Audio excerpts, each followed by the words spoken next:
నమస్తే, నీ పేరు? పేరు విజేందర్ అన్న. విజేందర్, ఏం చేస్తుంటారు? మేము రిలయన్స్ కంపెనీలో చేస్తాం. ఏ ఊరు? కొప్పాక. అంటే మీ ప్రాంతంలో అభివృద్ధి ఎలా ఉంది?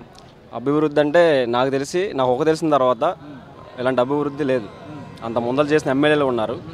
ఓసారి ఓట్ల టైంలో వచ్చి రెండోసారి మళ్ళీ ఓట్ల టైం రావడం నుంచి నెలకొకసారి ఇలా గ్రామానికి వచ్చి గ్రామంలో ఉన్న పనులు ఏంటి, గ్రామంలో ఏం జరగట్లేదు, గ్రామంలో వెనకబడిన గ్రామాలు వేయవు, అలా తిరిగే ఒక నాయకుడు ఒక చింతమనేని ప్రభాకర్ గారు. ఆయన చేసిన అభివృద్ధి ఎవరు చేయలేరు. దెందూరు నియోజకవర్గంలో ఛాలెంజ్ చేస్తున్నారు ఇప్పుడు వచ్చేది ఎమ్మెల్యేలు. ఎక్కడో లండన్లో ఉండి అక్కడెక్కడ ఉండి కనీసం రోడ్ షో చేయడం కూడా చేతరాని వాళ్ళు ఈరోజు ఒక చింతమనేని ప్రభాకర్ అని నానా మాట్లాడుతున్నారు. ఒక కార్యకర్తలుగా మాకు బాధగా ఉంది. టీడీపీ ఒక నాయకుడిని అలా అంటే ఆయన చేసి అంటున్నాడు. ఆయన వీళ్ళు ఏం చేశారని అంటున్నారో మాకు అర్థం కావట్లేదు. ఎక్కడికక్కడ గొడవలు పెట్టుకోవడం. ఈ ఎలక్షన్లు కూడా ఈ 5 సంవత్సరాల్లో దెందులూరు నియోజకవర్గాల్లో ఏ గ్రామంలో కూడా గొడవలు లేవు. ఎలక్షన్లు కూడా ఎప్పుడైతే వదిలేరో దెందులూరు నియోజకవర్గాల్లో గొడవలు ఇలా చెలరైపోతున్నాయి అంటే కారణం వాళ్ళు ఎందుకు చెలరైపోతున్నారో ఏంటో, వాళ్ళ నాయకుడిని చూసుకుని చెలరైపోతున్నారో, గ్రామంలో ఉన్న లీడర్ని చూసుకుని చెలరైపోతున్నారో మాకైతే అర్థం కావట్లేదు. గొడవలు విపరీతంగా జరుగుతున్నాయి. మేము గెలిచిన తర్వాతే ఓటుతోనే మేము బుద్ధి చెప్తారని మేము సైలెంట్గా ఉంటున్నాం. అంటే ఈసారి ఎంత మెజార్టీ రావచ్చు? గతంలో చూసుకుంటే దాదాపు 18,000 మెజార్టీ వచ్చింది చింతమనేని గారికి. ఈసారి ఎంతవరకు రావచ్చు అనుకుంటున్నాం? ఇప్పుడు మేము మొన్నటిదాకా పొగారులు డబ్బు మీరు పంచలేరు, మేము పంచుతాం, మా దగ్గర డబ్బు ఉంది, బయట నుండి తెచ్చుకొని ఎక్కడ నుండి తెచ్చుకొని డబ్బు ఉందన్నారు. మా చింతమనేని ప్రభాకర్ దగ్గర డబ్బు లేదన్నారు. డబ్బుకి మేము కొనేద్దామని ఛాలెంజ్ చేసి తొడగొడుతున్నారు. అయితే ఈరోజు ఎవరికి రామని మేము వందేవలేదు. చింతమనేని ప్రభాకర్ గారు ఊరేరికి పెట్టి బళ్ళేం పెట్టలేదు, వచ్చి వందేస్తాం రండి అని చెప్పలేదు.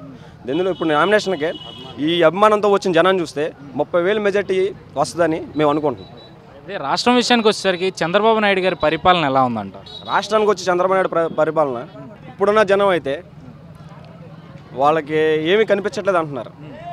ఫ్యూచర్ కనిపించట్లేదు వాళ్ళకి. ప్రజెంట్ కావాలంటున్నారు. వాళ్ళు ప్రజెంట్ ఉందో లేదో మన స్టేట్లో ఎడ్యుకేషన్ పర్సన్కి తెలుస్తుంది. చాలా చేశాడు ఇప్పటికి. మన రాష్ట్రంలో ఇన్కమింగ్ తక్కువ, బయట నుండి సహకరించేవాళ్ళు లేరు. అయినా కానీ చంద్రబాబు నాయుడు ఫ్యూచర్ గురించి కొన్ని కోట్ల రూపాయలు ఖర్చు పెట్టి చేస్తున్నాడు. అదంతా ప్రభుత్వం చేస్తుంది, ప్రభుత్వ ఫండ్ ఎత్తుంది, చేస్తున్నారు అని అంటున్నారు. ఎక్కడి నుండి వస్తుంది అనేది ఆలోచించట్లేదు. అర్హులైన ప్రతి ఒక్కరికి, అంటే పేదవారికి కానీ వీళ్ళందరికీ ఎంతవరకు న్యాయం జరుగుతుంది అనుకుంటున్నారు? ఆయన చేయాల్సిన న్యాయం చేస్తున్నాడు. లేకపోయినా కానీ ఆయన దగ్గర బడ్జెట్ లేకపోయినా కానీ ఎక్కడికక్కడికే చేద్దామనుకున్న ప్రయత్నాలన్నీ చేసి ఇప్పుడు వరకు పోలవరం ప్రాజెక్టే కానీ, అలాగని అమరావతి కానీ, వైజాగ్ విద్యుత్ తుఫాను వచ్చినప్పుడు కానీ, విద్యుత్ తుఫాను వచ్చినప్పుడు దాన్ని కాపాడడం ఎవరి వల్ల కాదు.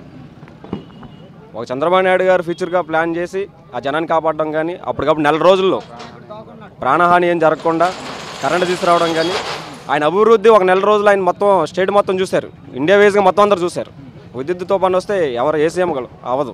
అంటే అలాంటి వ్యక్తిని ఈసారి ఏదేమైనా అధికారంలోకి రానివ్వకూడదని అంటే శక్తులు అనుకుంటారో లేదా ఇంకేమనుకుంటారో లేదా, అలాంటి వ్యక్తులు చూసుకుంటే అటు కేసీఆర్ గారు కానీ, మోదీ గారు కానీ, ఇక్కడ జగన్మోహన్ రెడ్డి గారు కానీ ముగ్గురు కలిసి రహస్యంగా పొత్తు పెట్టుకున్నారు. ఈ ఎన్నికల్లో వాళ్ళు చేసే వ్యూహరచన ఖచ్చితంగా చంద్రబాబు నాయుడు గారిని గద్దె దింపుతుంది అని అంటున్నారు. దాని మీద మీ అభిప్రాయం?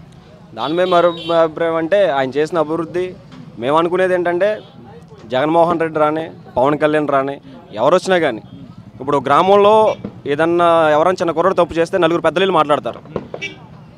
కుర్రోడు తప్పు చేస్తే కుర్రోళ్ళు మాట్లాడరు కదా. ఇప్పుడు మా రాష్ట్రానికి పెద్దలు లేరు. ఈ రాష్ట్రానికి ఒక పెద్ద తలగా అంటూ ఉన్నారంటే ఒక చంద్రబాబు నాయుడు. ఆయన ఆలోచించి చేస్తాడని మేము అనుకుంటున్నాం. ఇప్పటికే ఎలక్షన్లు కూడా వచ్చిన తర్వాత ఎన్ని గొడవలు రాష్ట్రాల్లో అందరూ తెలుస్తుంది. ఈ కుర్రోళ్ళు వస్తే ఇంకా గొడవలు పెరిగితే కానీ తగ్గవని మేము అనుకుంటున్నాం. యూత్కి ఇప్పుడు నాకైతే అనవసరం అనిపిస్తుంది. స్టేట్ ఇప్పుడు ఇబ్బందుల్లో ఉంది, రాష్ట్రం వెనకబడిపోయి ఉంది. ఆ వెనకబడిపోయిన రాష్ట్రాన్ని ముందర తీసుకెళ్లాలంటే ఆలోచించి ఇప్పుడు ఉన్న యూత్ని కానీ కంట్రోల్ చేసి ముందలు నడిపించి, రాజకీయ నాయకులను కంట్రోల్ చేసి ముందలు నడిపించాలంటే ఒక చంద్రబాబు నాయుడు వల్ల అవుతుందని మేము అనుకుంటున్నాం.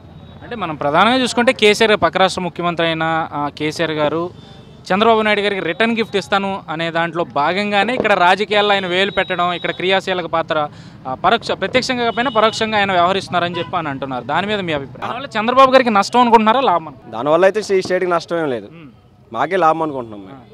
ఆయన ఈ టీడీపీ జెండాలో పుట్టి పెరిగినోడు.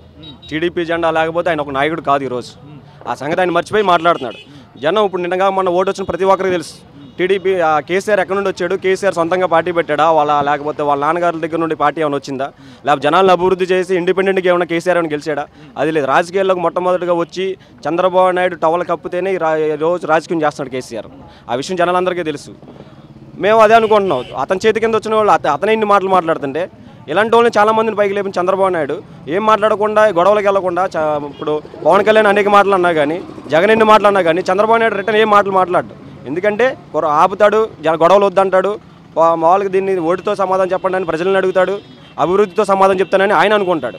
ఇలాగలా నోరు జారడం కానీ లేకపోతే వాళ్ళ నాయకులతో రెచ్చగొట్టడం కానీ ఇలాంటివి ఇంతవరకు ప్రచారం చేయడం మేము చూడలేదు. ఈసారి ఎన్ని సీట్లు వచ్చే అవకాశం ఉందంటారు తెలుగుదేశానికి? 175లో 175లో మినిమం 120 అన్నా వస్తాయని మేము అనుకుంటాం.